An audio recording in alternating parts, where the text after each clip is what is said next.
네, 오늘은 청취자 조영훈 씨가 은행에 2억 원 정도 예금이 있는데, 축하드립니다.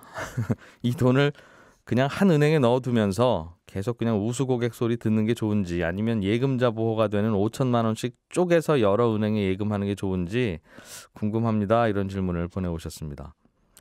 이게 그냥 교과서에 나오는 정답만 말씀드리려면 쪼개서 예금하세요라고 답 드리면 되긴 하는데, 사실은 이게 생각해보면 정답이 없는 질문입니다. 마치 급할 때는 고속도로에서 약간 과속을 해서라도 달리는 게 좋습니까? 아니면 절대 시속 100km 이상은 안 밟아야 되는 겁니까? 하는 질문하고 비슷해서요. 역시 교과서에 답을 드리면 과속하지 마십시오 하는 거지만 현실은 안 그렇잖아요. 그때그때 알아서 조금씩 판단하시면 됩니다라는 말씀을 드릴 수밖에는 없겠습니다. 평소에는 그래서 5천만 원씩 쪼개서 예금하고 계시다가 어떤 은행에서 대출 받을 일이 있으면 혹시 내가 당신네 은행에다 2억 원을 한꺼번에 입금해주면 대출 이자가 좀 내려가냐, 이것도 물어보셔서 그렇다고 하면 한꺼번에 옮기는 것도 방법이고요. 저축은행이 아니라 그냥 시중은행이라면 쪼개지 않고 2억 원을 한꺼번에 넣어두는 것도 그리 위험하지는 않습니다.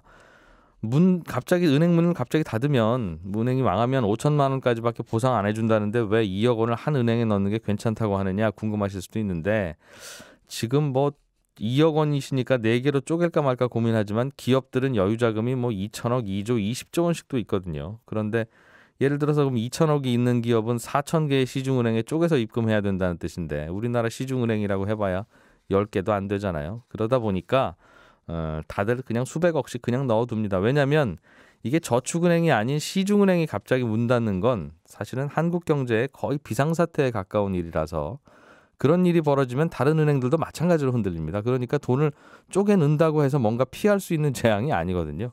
그러니까 손실이 생길 수밖에 없어서 이건 피한다고 피할 수 있는 상황이 아닙니다. 그렇게 되면 또 정부는 5천만 원까지만 예금자 보호를 해주기가 어렵고요. 아마도 또 그럼 공적 자금을 집어넣어서 국민들 예금은 보호해주는 그런 쪽으로 흘러갈 가능성이 높습니다. 외환위기 당시에도 비슷한 일이 벌어졌는데, 그 당시에는 예금자 보호법이 없기도 했습니다만 그때도 은행들이 많이 문 닫았는데 정부가 국가 부채 발행해서 다 은행들한테 메워주고 그 돈으로 은행 예금주들한테 돈 다 돌려줬습니다. 예금자 보호법에는 시중은행이든 저축은행이든 5천만 원까지만 보호된다고 되어 있지만, 구조적으로 보면 조그만 작은 저축은행은 그렇게 문 닫게 하는 게 가능한데, 시중은행의 경우에는 그렇게 하기가 쉽지 않다는 점 때문에 그냥 2억 원 정도 다른 한 은행에, 시중은행이라면 넣어두셔도 큰 불편은 없으실 겁니다 라고 말씀드립니다. 친절한 경제였습니다. 알아야 될 것들 많이 안내를 해주고 눈높이에 딱 맞는 만인의 경제 과외 선생님.